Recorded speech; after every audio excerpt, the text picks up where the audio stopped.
बनाकर उन सभी एंट्स को वहीं पर रोक देते हैं। उन सभी सोल्जर्स को देखकर पाइक हैरान हो जाता है। दूसरी तरफ हम जिन्वू को देखते हैं जो वहां पर मौजूद एक सोल्जर के साथ अपनी पोजीशन को एक्सचेंज कर लेता है। वो सभी कंफ्यूज हो रखे थे कि ये सारी चीजें हैं क्या। तभी वहां पर और भी सोल्जर्स आ जाते हैं। एक ग्रे साइरन, टैंक और टस्क मिलकर उन सभी एंट से लड़ रहे थे। तभी उनके पीछे से जिन्वू आता है जिसे देखकर वो और भी ज्यादा कंफ्यूज हो जाते हैं, ये यहाँ पर कैसे आया। दूसरी तरफ बाहर के सीन में हमें पता लगता है कि किसी वजह से टेलीकास्ट बंद हो गया है। चैनल का स्टाफ भी परेशान हो रखा है क्योंकि वो कैमरामैन को कांटेक्ट भी नहीं कर पा रहे हैं। वहीं वो कैमरामैन अपने डब्बे को ठीक करने की कोशिश कर रहा था लेकिन उस पे अभी तक नो सिग्नल आ रहा है। इसके बाद जिन्वू के कहने पर आयरन अपनी टॉन्ट स्किल का यूज करता है जिसकी वजह से सारे एंट्स उसी के ऊपर हमला करने जाने लगते हैं। जिसके बाद इग्रिस और आयरन दोनों ही उन एंट से लड़ने लगते हैं और जो भी एंट उन हंटर्स की तरफ आ रहा था उन्हें टस्क अपने बैरियर से रोक देता है। इसके बाद जिन्वू अपना हीलिंग पोशन निकालता है लेकिन तभी उसे याद आता है कि वो इसे किसी को नहीं दे सकता, तो वो अपने हाथों से ही उन्हें पिलाने लगता है। जैसे जैसे सभी लोग पोशन को पीते हैं उनकी सारी इंजरीज पूरी तरह से ठीक हो जाती है लेकिन चाही की हालत बहुत ज्यादा खराब थी। तो जब जिन्वू उसे पोशन पिलाता है वो उसके ऊपर असर करता ही नहीं। इसका और तो कम ही होता जा रहा है, हमें इसे जल्दी से यहाँ से ले जाना होगा। मैं रास्ता क्लियर करता हूँ, तुम लोग इसे लेकर यहाँ से चले जाना। लेकिन तभी वहाँ पर एंट का और भी बड़ा छोटा जाता है। वही गनी और हंटर एसोसिएशन के सारे लोग सिग्नल ना मिलने की वजह से परेशान हो रखे थे और गनी कहता है कि उन्हें रिट्रीवल और मेडिकल टीम को तैयार करना चाहिए। दूसरी तरफ हम जिन्वू की फैमिली को देखते हैं जिनका टीवी ही खराब हो चुका है, तो जिन्हा अपने कमरे में जाकर अपने मोबाइल में ही टेलीकास्ट देखने की कोशिश करती है। दूसरी तरफ जो जापानीज से सिग्नल इंटरफेरेंस वाले लोग आए थे वो वहाँ के चेयरमैन को बता देते हैं कि जो उन्हें इन्फॉर्मेशन मिली है उससे ये चीज पक्की हो चुकी है कि गोटो मर चुका है क्योंकि तब से ही वो गोटो को कांटेक्ट नहीं कर पा रहे हैं। वही नेस्ट में जिन्वू देखता है उसके जो हाई रैंकिंग सोल्जर्स हैं उन्हें कोई भी मुश्किल नहीं हो रही, पर जो लो रैंकिंग सोल्जर्स हैं उनकी हालत कुछ ज्यादा अच्छी नहीं है। मुझे और भी ज्यादा ताकत का यूज करना होगा। पर इन सब के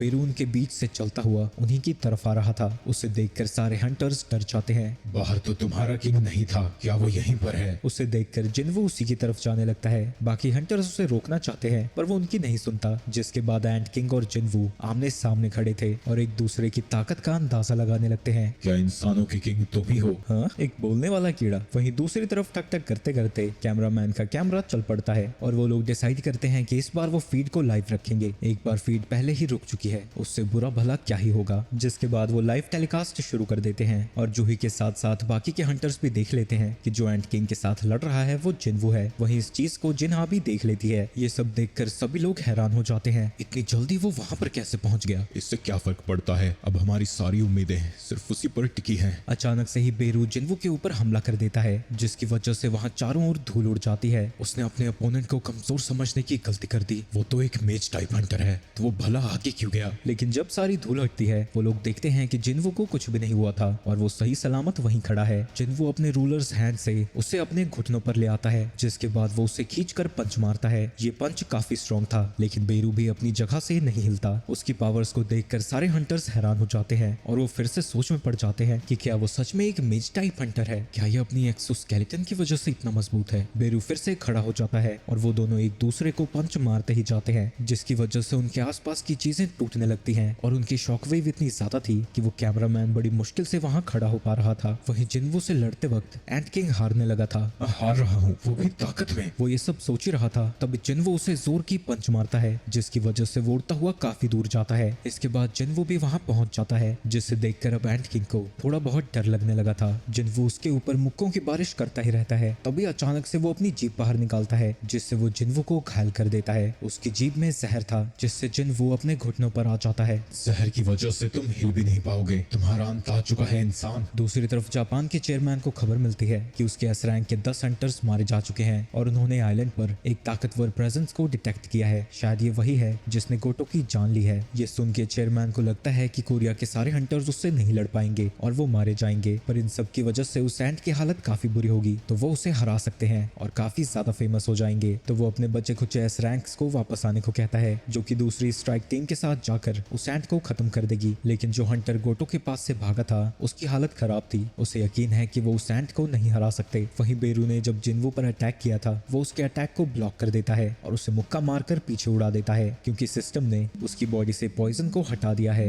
अब तो मुझे कोई चीज हैरान नहीं कर सकती। मेरी परसेप्शन स्किल्स बढ़ चुकी हैं, मैं उसकी घबराहट को सेंस कर पा रहा हूँ और मेरी भी, मुझे जल्दी ही इसे हराना होगा। तो वो इंस्टेंटली बेरू के पास पहुंचकर उसे जोर की पंच मारता है पर बेरू हवा में उड़कर उसके पंच को डॉच कर लेता है। पॉइजन भी इस पे काम नहीं कर रहा, ताकत में भी ये मुझसे ज्यादा है, तो एक ही ऑप्शन बचा है। इसके बाद बेरू खुद को ट्रांसफॉर्म कर लेता है जिससे वो बिल्कुल ही पतला सुतला हो जाता है और उसकी स्पीड कहीं ज्यादा बढ़ जाती है। और अब जिन्वू भी अपने डैगर्स को बाहर निकाल लेता है जिसके बाद वो दोनों ही आपस में लड़ने लगते हैं। वहीं बेरू ने जिन हंटर्स को खाया था वो उनकी स्किल्स को यूज करने लगता है। दोनों की फाइट काफी स्पीड में जा रही थी जिससे कि बाकी के हंटर्स ट्रैक भी नहीं कर पा रहे थे। इसकी स्पीड तो मेरी ही जितनी है, आखिर ये पॉसिबल कैसे से है, ऊपर से ये पहले से भी तेज होता जा रहा है। दोनों की फाइट चलती ही जाती है इतनी तेजी के साथ कि एनिमेटर सिर्फ हमें लाइट को दिखाते हैं। तभी जिन्वू को मौका मिल जाता है और वो लगातार बेरू के ऊपर कई सारे हमले कर देता है, लेकिन फिर भी बेरू नहीं हारता। तभी वो उसे जमीन पर पटक कर अपनी तेज धार उंगलियों को उसकी आंखों में घुसाने वाला था। उसके हाथ उसकी आंखों से सिर्फ 1 मिलीमीटर दूर थे। तभी जिन्वू अपनी म्यूटिलेशन स्किल को अपग्रेड कर देता है, जिसकी मदद से वो उसके हाथ और पैर दोनों को ही काट डालता है। बेरू को यकीन नहीं होता कि यहाँ हो क्या रहा है, पर क्योंकि उसने बीम को भी खाया था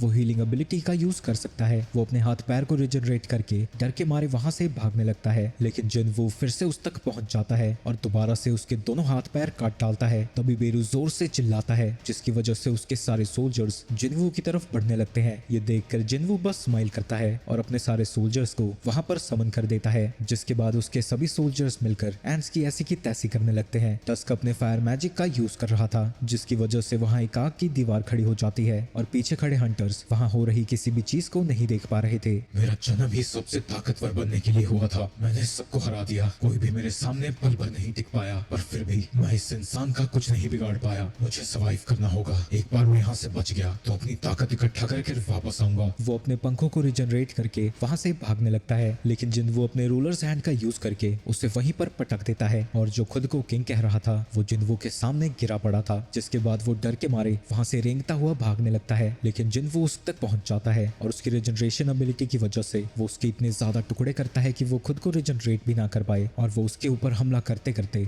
उसे हरा डालता है। बेरू के हारने के बाद वहां जितने भी एंट्स थे वो वहां से चले जाते हैं। इसके बाद जिन्वू चाहे के पास वापस आता है, पर अब उसका ऑरा इतना ज्यादा कम हो चुका है कि वो उसे बाहर भी नहीं ले जा सकते। इसके बाद जिन्वू एलिक्सर ऑफ लाइफ निकालता है, जिसने उसकी माँ को बचाया था। यही उसका लास्ट ऑप्शन है, लेकिन तभी नोटिफिकेशन आती है कि ये ड्रग उसकी कंडीशन पर काम नहीं करेगा। जिन्वू सोचने लगता है कि भला वो इसे बचाने के लिए क्या कर सकता है। तभी उसकी नजर पीछे जाती है। जिन्वू कैमरामैन से कहता है कि वो कैमरा बंद कर दे, पर कैमरामैन हिचकिचा रहा था। अगर तुम ऐसा नहीं करोगे तो मैं कैमरा तोड़ दूंगा, जिसकी वजह से उसे मान नहीं पड़ता है। इसके बाद टस्क वहाँ ब्यूंग की बॉडी लाता है। बाइक उससे पूछता है कि वो क्या करने वाला है, हमारे पास इन सब चीजों का टाइम नहीं है। इसके बाद जिन्वू ब्यूंग की भी शैडो को एक्सट्रैक्ट कर लेता है। दूसरी तरफ अब वो सारे एंट्स आइलैंड से बाहर जाने लगे हैं। जापान के हंटर्स को चेयरमैन ने ऑर्डर दिया है कि वो वापस से आइलैंड पर जाएं, लेकिन जिसे गोटो ने वहां से भागने को कहा था उसकी हालत काफी बुरी थी और वो उस मॉन्स्टर के होते हुए वापस से आइलैंड पर नहीं जाना चाहता। रेजी उसे बताता है कि किसी कोरिया के हंटर ने उसे मार दिया है, जो सुन के वो हैरान हो जाता है। वहीं उस आइलैंड पर जिन्वू की पावर्स को देखकर वो समझ जाते हैं कि उसकी एबिलिटी समझने के साथ साथ मरे हुए लोगों को अपनी आर्मी में ऐड करने की भी है। जिन्वू उन्हें बताता है अपने मैजिक से उसके साथ। वहीं ये सब देख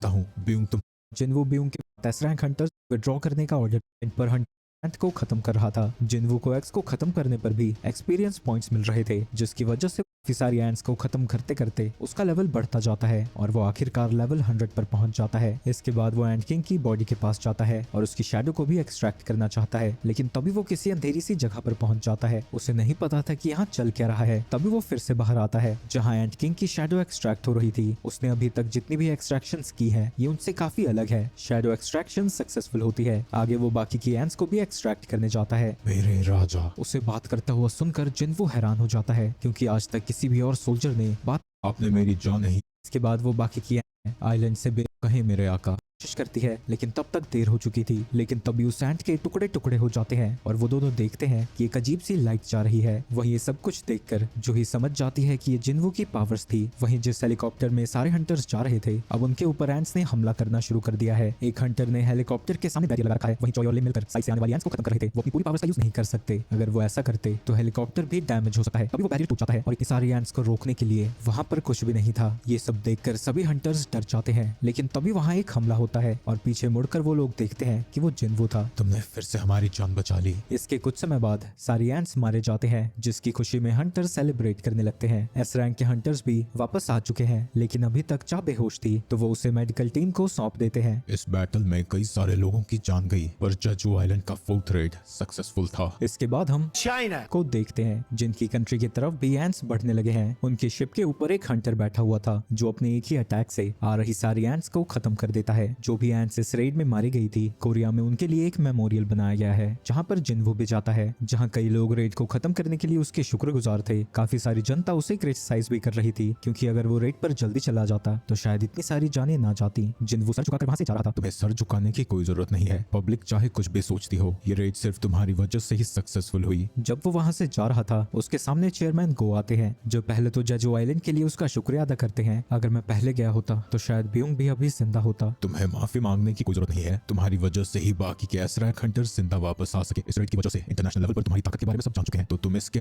उनका काम बच्चे खुचे एंट्स को खत्म करना है और जो भी वैल्यूबल है उन्हें इकट्ठा करना। तभी वहाँ पर कोई आ जाता है। तुम कौन हो? तुम्हें पता नहीं है इस जगह पर आना अलाउड नहीं है। वो उनसे कुछ कहने की कोशिश करता है लेकिन वो उसकी बातों को नहीं समझ पा रहे थे। लेकिन तभी एक बंदा वहाँ चुटकी बजाता है जिसकी वजह से वो सभी लोग बेहोश हो जाते हैं। तुमने ये क्या किया? इनके शोर की वजह से मेरा दिमाग खराब हो रहा था, तो क्या तुमने उसे चेक किया? हाँ, ये जरूर उसी की ताकत है। ये कितना अजीब है, भला वो इंसानों की मदद क्यों कर रहा है? वैसे वो शुरू से ही थोड़ा अजीब ही था। क्या तुम उससे मिलना चाहोगे? हमारा जितना काम था खत्म हो चुका है, अभी हमें यहाँ से चलना चाहिए। और उनमें से एक तो यहीं पर है। हमें अभी इस एरिया को उसी पर छोड़ देना चाहिए। मतलब तुम बीच में नहीं पड़ना चाहते? जैसा प्लान हुआ था हंट उसी वक्त शुरू होगा, कुछ नहीं बदला है। वो थोड़ी देर दूसरी तरफ जिन इसके बाद उससे चेयरमैन पहुंच जाता है। मैं इस गेट को क्लोज करने आया हूँ। हम गेट में बदल जाता है, कार के पोकेमोन मिल जाएंगे, इसे जल्दी खत्म करते हैं। दूसरी तरफ हम चोई और चाहे को वो की आर्मी मॉन्स्टर से लड़ रही थी। हंटर्स का जन्म हंट करने के लिए होता है। डंजन एक ऐसी जगह है जहाँ सबसे जरूरी सर्वाइवल है। एक हंटर को शिकार बनने के लिए हमेशा तैयार रहना होता है क्योंकि वक्त का कोई भरोसा नहीं है कि कब शिकारी शिकार बन जाए, क्योंकि तुम हमेशा ही मौत से एक कदम ही दूर रहते हो। पर इसके बावजूद भी हंटर्स लड़ते रहते हैं, चाहे उनका सामना कितने ही ताकतवर एनिमी से क्यों ना हो। सभी हंटर्स की लड़ने की वजह अलग होती है, फैमिली, आइडियल्स, या फिर वो खुद को साबित करना चाहते हैं या किस्मत को पलटना। तो हंटर्स लड़ना जारी रखते हैं और उनमें से कोई भी रुकने को तैयार नहीं है। जिन्वो की आर्मी वहाँ के सारे मॉन्स्टर्स को खत्म कर देती है, जिसके बाद वो उसके लिए एक राजा की तरह रास्ता बनाती है और सभी सोल्जर्स ने उसके सामने अपने घुटने टेके हुए थे। क्या कूल लग रहा है भाई ये सब। चलो अगले शिकार पर चलें।